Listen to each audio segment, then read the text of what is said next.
Baik, untuk lebih lanjutnya akan dibahas oleh Pak Dwi. Silakan Pak Dwi. Masih cukup menarik kita melihat dari pergerakan dolar sendiri dari fundamental. PMI yang terbaca memang masih di dalam batasan kontraksi di 51 poin, ekspansi dari 52,9. Ternyata turun ke 51,5. Batasan ekspansi adalah di atas 50. Memang menandakan warna merah, namun masih dalam batasan untuk naik untuk pergerakan manufacturing yang telah disurvei oleh Michigan, dari Universitas Michigan. Kemudian kita melihat di sini juga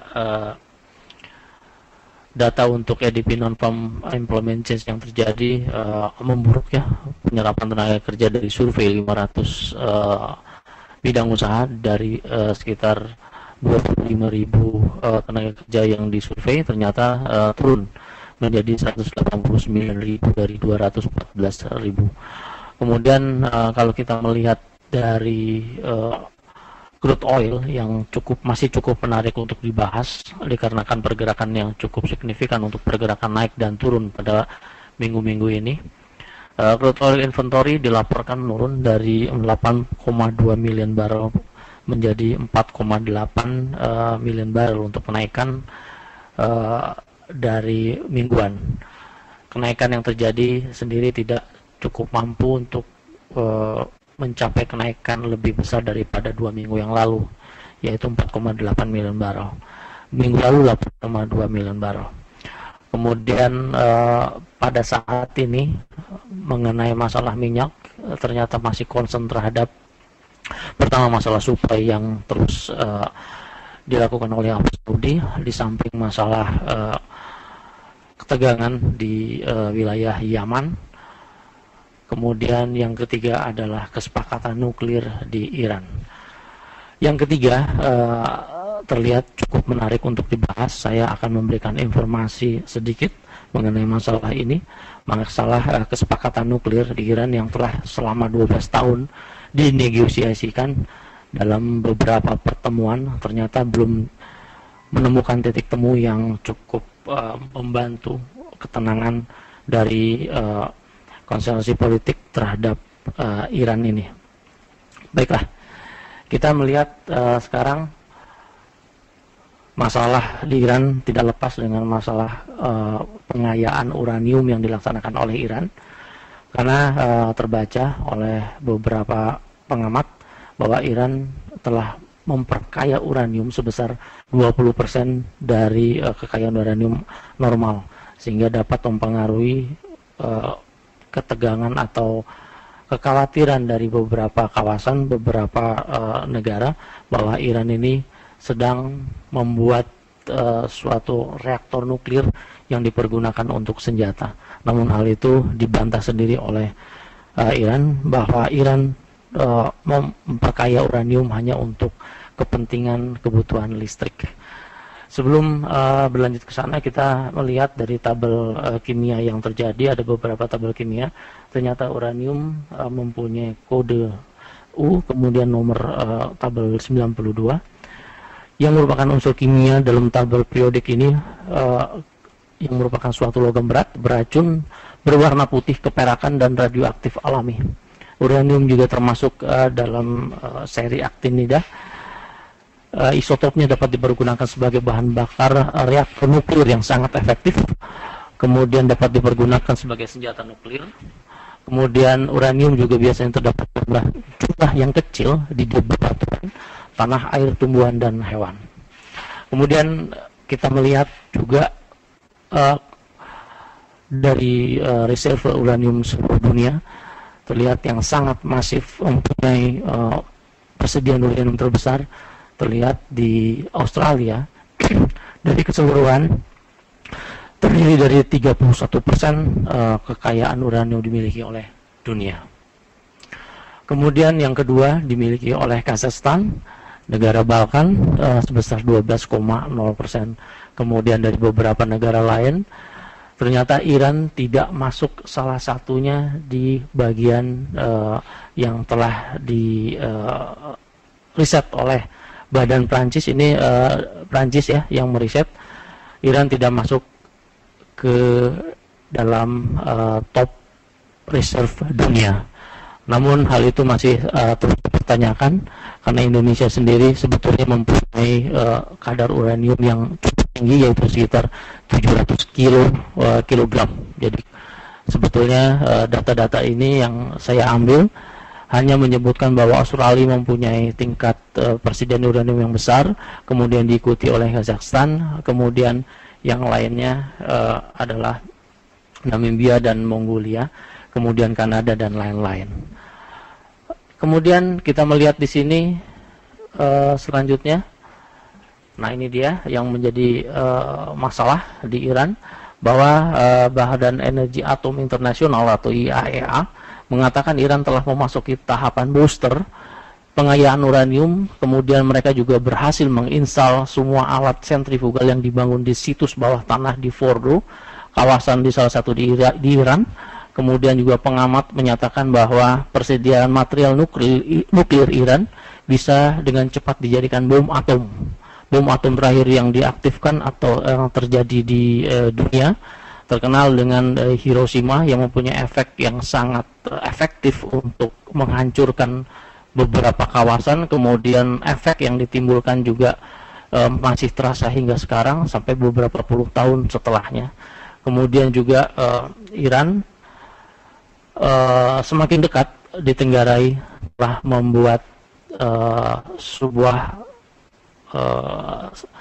riset mengenai pembuatan senjata yang sangat tinggi, yaitu bom atom. Kemudian juga kita melihat di sini bahwa IAEA juga menemukan bukti adanya kegiatan riset terakhir senjata nuklir lanjutan. Namun dari seluruh pengamatan dari lembaga di bawah PBB mengenai masalah nuklir ini dibantah mentah-mentah oleh Iran. Dan inilah yang menjadi kendala, bahwa di salah satu pihak menuduh bahwa Iran memperkaya uranium di sampai ke 20%, namun di salah satu pihak Iran juga membantah telah membuat reaktor nuklir yang dipergunakan oleh untuk senjata ya. Kemudian hasil yang disepakati oleh beberapa waktu yang lalu, ternyata Iran telah diembargo oleh beberapa negara. Pertama sekali pada bulan Agustus mengenai masalah nuklir ini, pada bulan Juli 2012 diberlakukan sanksi embargo minyak. Kemudian juga Iran juga tidak menghiraukan embargo ini, sehingga pergerakan harga minyak pada saat itu telah mengalami kenaikan yang cukup signifikan. Kemudian embargo selanjutnya pada tahun 2012, 2 tahun yang lalu, tanggal 23 Desember, kemudian Dewan Keamanan PBB mengembargo dengan resolusi nomor 1737 yang memerintahkan semua negara untuk menghentikan suplai material yang dihasilkan sumber material untuk Iran, kemudian menyumbang teknologi yang terkait proyek-proyek nuklir untuk Iran. Kemudian setidaknya mempunyai ada tiga masalah di sini, masalah sanksi terhadap Iran. Pertama adalah sanksi larangan kerjasama dengan bank, asuransi, dan penanaman modal asing dalam sektor gas dan minyak bumi Iran. Kemudian draft resolusi yang menyerukan tindakan terhadap bank-bank Iran di luar negeri jika ada kaitan dengan program nuklir, serta mewaspadai transaksi dengan bank Iran manapun termasuk bank sentral. Kemudian resolusi juga memperluas embargo senjata serta memasukkan 3 perusahaan besar yang dimiliki oleh Iran, yaitu shipping line dan 15 perusahaan militer yang dimiliki oleh Garda Revolusi Iran. Kemudian juga inspeksi kargo dari seluruh pengangkutan dari minyak juga pernah dilakukan oleh Korea. Ketahuan pada waktu itu di Selat Hormuz kita melihat terjadi ketegangan politik yang menyebabkan pergerakan harga minyak melambung tinggi. Nah, inilah saya kira masalah yang terjadi untuk saat ini yang tidak ada alasan bagi kita untuk tidak fokus mengenai masalah ini. Ini bukti bahwa pergerakan pada saat itu pada bulan Juli ya, pada bulan Juli telah menjadi kenaikan dari 77,38 dolar per barrel di minyak menjadi ke 100,35 dolar per barrel. Langsung sebetulnya pada saat itu Arab Saudi menyuplai minyak yang sangat besar di dunia, sehingga pergerakan yang terjadi terhambat untuk kenaikan hingga ke area 85,15 dolar per barrel. Kemudian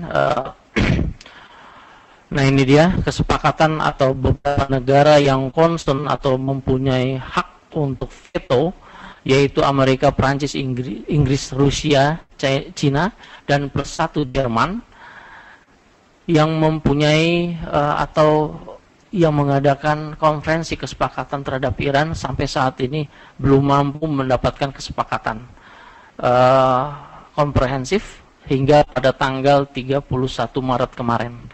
Jadi meskipun ada perkembangan dari negosiasi, namun secara komprehensif ternyata tidak terjadi kesepakatan utama mengenai pengayaan sampai ke di bawah 20% di uranium.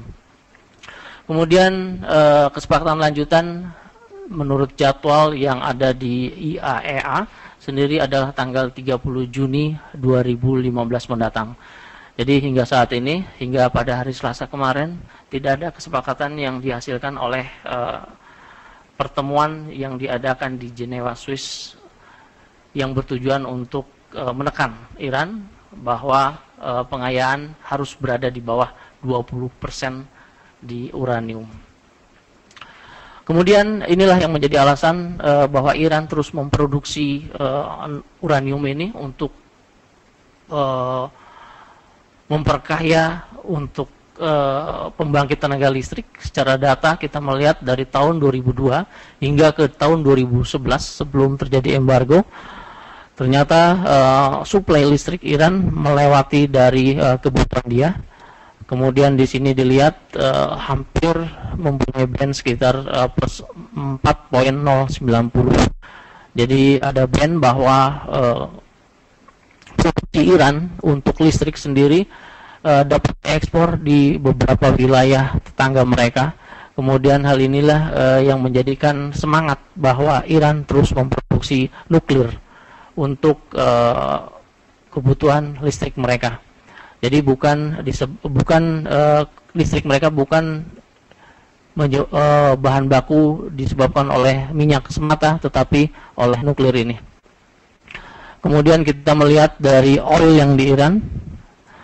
Ya, oil yang di Iran, ternyata Iran mempunyai kandungan oil yang cukup besar. Setelah beberapa kali kita bahas, ini naik dan turun. Ya, kandungan oil yang ada di Iran sendiri naik turun antara Iran, Irak maupun Uni Arab Emirat, Venezuela dan Kuwait. Ya, ini kita melihat untuk saat ini Iran menempati posisi keempat, kemudian pada tahun 2011 pada saat itu menempati posisi kedua. Namun Saudi Arabia masih menempati posisi pertama dari reserve terhadap minyak mentah. Kemudian juga Iran mempunyai kepentingan terhadap lalu lintas jalur minyak di Selat Hormuz, sehingga apabila terjadi deadlock terhadap kesepakatan ini, kemudian terjadi memanasnya situasi terhadap kesepakatan ini, dengan mudah mereka akan mengotak-atik wilayah Selat Hormuz, sehingga terjadinya gonjang-ganjing harga di minyak disebabkan oleh tersendatnya lalu lintas minyak yang melewati di Selat Hormuz ini. Kemudian kita melihat di OPEC tadi telah disebutkan yang mempunyai kepentingan terhadap reservoir di oil sendiri, ini Irak, Iran, dan Libya. Kita tahu dua negara ini saat ini masih dalam kawasan tidak bertuan, termasuk Irak dan Libya. Irak sendiri masih dalam situasi yang belum memungkinkan dikatakan damai, dikarenakan ada beberapa penguasa di sana, termasuk dari penguasa Irak sendiri, yang masih berperang, perang saudara. Kemudian juga ada suatu organisasi yang disebut dengan ISIS yang merebut dari beberapa kawasan dari pengemburan sumur minyak di sana, sehingga dipercaya saat ini mereka masih menguasai sebagian besar penguasaan wilayah area yang berhubungan dengan minyak. Kemudian Libya sendiri dikatakan stabil wilayah di sana, sehingga juga bisa menyebabkan pergolakan politik atau pergolakan dari sumber daya minyak terganggu. Kemudian di Iran juga kita melihat embargo yang dilaksanakan oleh negara-negara Eropa maupun Amerika, sehingga ada kemungkinan apabila terjadi kesepakatan pun, artinya pada saat tertentu Iran akan memasok minyak dalam jumlah yang sangat besar, yang ditenggarai hingga ke 800 hingga ke 900 dolar, 800 hingga 900 ribu barel per hari. Namun ada analis yang menyatakan Iran akan memasok minyak di dunia ini dengan pasokan di atas 1000 barel per hari, sehingga ada kemungkinan pergerakan harga minyak akan terus turun apabila terjadi kesepakatan untuk di Iran pada masa-masa sekarang ini hingga ke bulan Juni ini. Apabila terjadi kesepakatan, bisa dilihat bahwa suplai Arab Saudi sangat besar, kemudian ditambah juga suplai dari Iran, sehingga pergerakan minyak akan semakin tertekan. Sehingga hal ini kita bisa manfaatkan untuk transaksi di Monex. Kemudian kita melihat di sini kemarin juga China yang mati-matian menolak untuk melaksanakan embargo terhadap Iran dikarenakan ada kepentingan untuk minyak dia untuk produksi manufacturing, untuk tingkat pertumbuhan, sehingga China sendiri mempunyai akan membeli pasokan Iran apabila terjadi kelebihan dari pasokan, telah mendaftarkan atau telah memesan minyak lebih besar dari saat ini. Kemudian India juga akan membeli lebih banyak suplai minyak yang dari Iran, dikarenakan pada tahun 2012 kemarin ternyata ekspor yang besar dari Iran terhadap beberapa negara, yaitu Cina, India, dan Jepang, berikut Korea Selatan, merupakan pasar pangsa yang terbesar bagi mereka. Kemudian kita melihat perdagangan Iran sendiri juga mempunyai kepentingan terhadap China, India, Korea Selatan maupun Jerman cukup besar dalam perdagangan mereka. Selain oil, ternyata Iran juga mengekspor biji-bijian, kemudian minyak, kemudian sayur-sayuran, berikut kentang dan gula di beberapa negara di kawasan Eropa maupun di Asia, termasuk Cina dan India. Kemudian impor juga Cina mempunyai keterkaitan dengan Iran sangat besar, sebesar 18,236 miliar dolar. Kemudian Jepang juga mempunyai kebutuhan atau kepentingan terhadap Iran sangat besar juga. Setelah itu Italia dan beberapa negara Eropa. Kemudian tingkat inflasi yang di Iran meskipun diblokade selama lebih dari 12 tahun, ternyata tidak menyurutkan semangat untuk perekonomian mereka, sehingga ke angka 22,1 dari pembacaan inflation rate year to year yang terjadi tahun 2011 hingga mendekati dari inflasi tahun 2008 di 30%, perubahan dari year to year sendiri. Kemudian kita melihat kemarin ada update dari news data bahwa Iran pada tanggal 25 Maret kemarin newsnya telah menempatkan pembelian dari minyak di beberapa negara maupun dari stok dia sendiri, memasukkan tanker ke wilayah laut, beberapa kawasan laut, kemudian target tujuan untuk penyimpanan minyak di kawasan China. Jadi Iran sendiri telah memasok beberapa tanker VLCC yang mempunyai kapasitas sebesar 2 juta barrel per kapal sendiri telah menempatkan sekitar 15 kapal, ya, 15 kapal VLCC untuk menyetok minyak di beberapa kawasan, dan kita melihat hal ini juga merupakan kesempatan bagi kita untuk mengikuti dari pergerakan stok ini dengan mengambil posisi buy di minyak untuk saat ini. Demikian Pak Iksan, mungkin beberapa news yang saya baca yang kemungkinan juga dapat memberikan informasi kepada kita semua.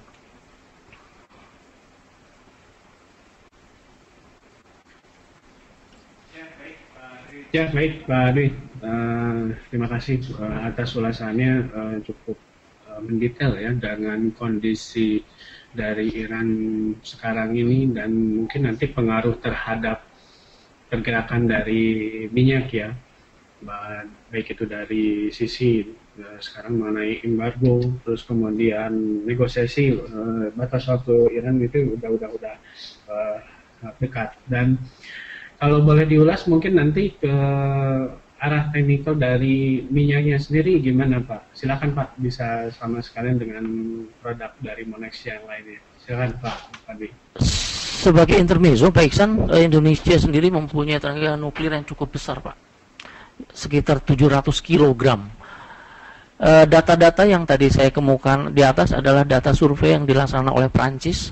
Kemudian saat ini Badan Tenaga Nuklir Nasional atau Batan sendiri telah mensurvei Indonesia mempunyai 700.000 ton, bukan kilogram, 700.000 ton dari uranium, sehingga kita mempunyai 700.000 ton uranium, kemudian 117.000 ton dari thorium, sehingga hal ini juga mempunyai efek yang sangat besar. Kemarin pemerintahan Jokowi juga ternyata ingin mengembangkan nuklir untuk listrik di Kalimantan yang akan dikelola oleh Rusia. Namun tindakan untuk lanjutan belum saya baca. Namun kemarin juga kita melihat sangat menggebunya bahwa pemerintah Indonesia untuk memasok listrik di kawasan kita sendiri. Karena menurut survei, nuklir untuk listrik sendiri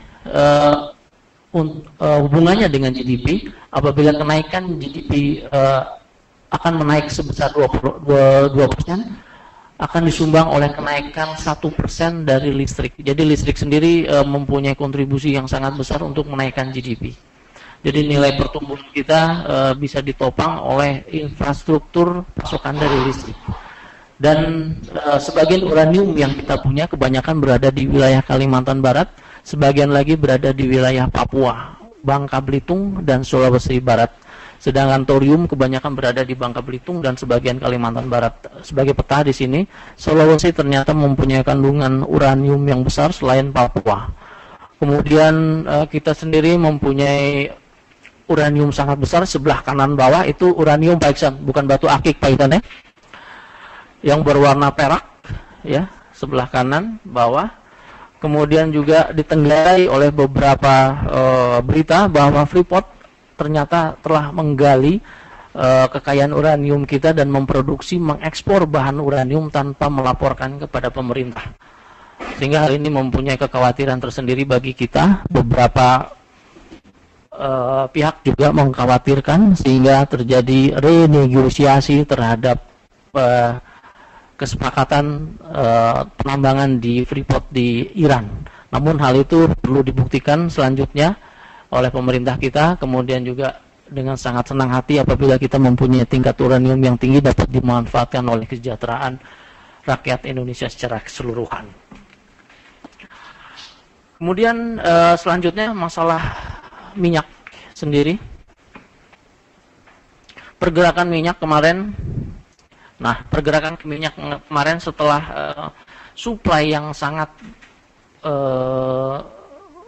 bukan sangat berkurang ya, tapi berkurang dari minggu lalu, membawa dampak terhadap kenaikan yang terjadi di minyak, sehingga memberikan pengaruh sebesar $3,42 pergerakan harian. Kemudian hal ini kemarin telah memicu untuk keadaan bullish di minyak setelah breakout di 48,65 dolar per barrel. Kemudian hari ini pergerakan harga minyak masih berkisar ke 49,50, masih berada di bawah 50 dolar per barrel. Kita melihat di sini batasan-batasan untuk kenaikan harga minyak. Saya membawakan batasan resisten di 54,37 dolar per barrel. Apabila terjadi kesepakatan, ada kemungkinan harga minyak akan terus turun hingga mendekati ke angka 40 dolar per barrel, bahkan bisa sampai ke 30 dolar per barrel. Karena kita tahu patokan terbesar selain Arab Saudi sekarang masih dipegang sama Iran yang mempunyai keputusan yang sangat akurat atau keputusan yang sangat besar dibandingkan dua negara lain, yaitu di Irak yang masih dikuasai oleh ISIS, kemudian di Libya juga yang masih terjadi perang saudara. Jadi ada kemungkinan apabila terjadi kesepakatan 1 juta barrel per hari akan dipasok oleh Iran, sehingga membawa pengaruh terhadap penurunan harga minyak lebih lanjut hingga isu ini akan terus berkembang. Pada bulan Juni 2015 batas akhir kesepakatan terhadap pengayaan uranium Iran. Kemudian di emas sendiri terjadi kenaikan kemarin, juga hampir sama pergerakan di emas, kekhawatiran yang terjadi sehingga membawa pengaruh terhadap kenaikan, yaitu di 1208 pergerakan harga di emas. Kemudian secara Fibonacci memasuki wilayah band menengah, yaitu angka 50% di 1119 hingga ke 23,6% ke 1299. Pergerakan harga yang terjadi hari ini masih berada di wilayah tengah yang terjadi antara harga high dan low yang terjadi hari kemarin, sehingga ditenggarai apabila terjadi breakout di wilayah 1119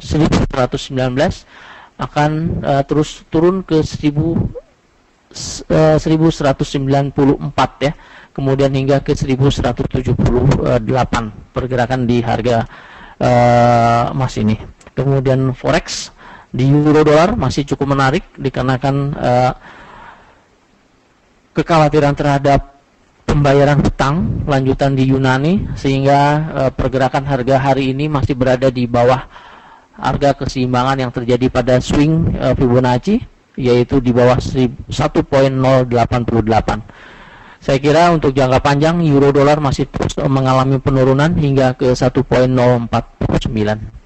Kemudian di dolar yen, di sini dolar yen masih terus melemah, kemudian yen terus menguat setelah breakout di support yang cukup bagus, saya kira di 120,56. Jadi ada kemungkinan pergerakan dolar yen akan terus berlanjut. Kemudian ini target-target lanjutan masih tetap sama, perkiraan terjadi breakout di 118,32, akan terjadi juga mengarah ke 116,095. Demikian Pak Iksan beberapa ulasan currency maupun komoditi yang saya kira cukup menarik untuk diikuti hingga saat ini. Ya, baik Pak Adi, terima kasih atas semua ulasan, baik itu dari mengenai tadi yang mengenai fundamental dari sisi dari Iran ya, khususnya berpengaruh terhadap komoditi oil, dan juga ada sedikit korelasi sama dengan Indonesia, di mana juga Indonesia memiliki kandungan uranium, ya mudah-mudahan bisa dikelola dengan baik oleh BUMN. Terus kemudian untuk data ekonomi yang nanti akan keluar,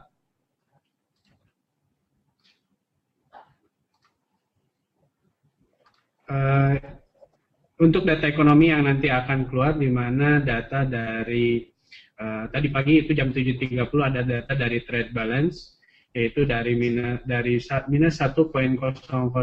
billion, itu ada revisi dari sebelumnya minus 0,98 billion.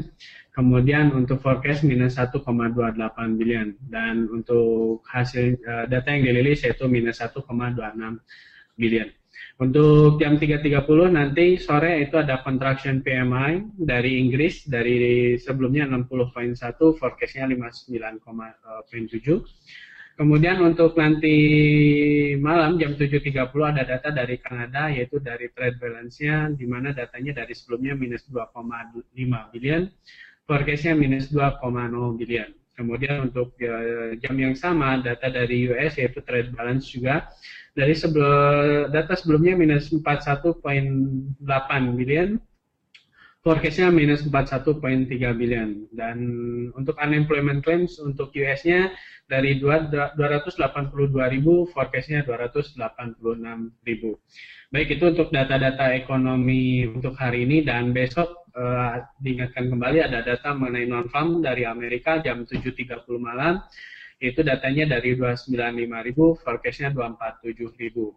Selain itu ada informasi juga mengenai perdagangan market di kita, di mana ada beberapa produk libur, yaitu untuk hari Jumat besok, yaitu data dari produk dari perdagangan untuk logam mulia, crude oil, CFD untuk Amerika, kemudian untuk indeks saham Hong Kong, CFD untuk saham Hong Kong, FTSE dan Setradak akan libur karena dikarenakan ada libur Good Friday. Sedangkan untuk perdagangan untuk Dow Jones, Mini Nasdaq, S&P akan ditutup lebih awal, yaitu pada pukul 20.15 WIB. Perdagangan untuk forex, indeks saham Jepang, CFD saham Jepang, dan indeks saham Korea akan dibuka secara normal. Oke, terus kemudian untuk hari Seninnya perdagangan FTSE, Setradak, indeks saham Hong Kong, dan CFD saham Hong Kong akan ditutup karena ada libur Easter Monday. Oke, itu untuk demikian untuk morning briefing pagi ini. Terima kasih untuk rekan-rekan sekalian yang telah mengikuti morning briefing pagi ini. Terima kasih juga untuk Pak Dwi yang telah membahas fundamental dari Iran dan data-data teknikal untuk beberapa produk kita. Terima kasih, selamat pagi dan selamat beraktivitas.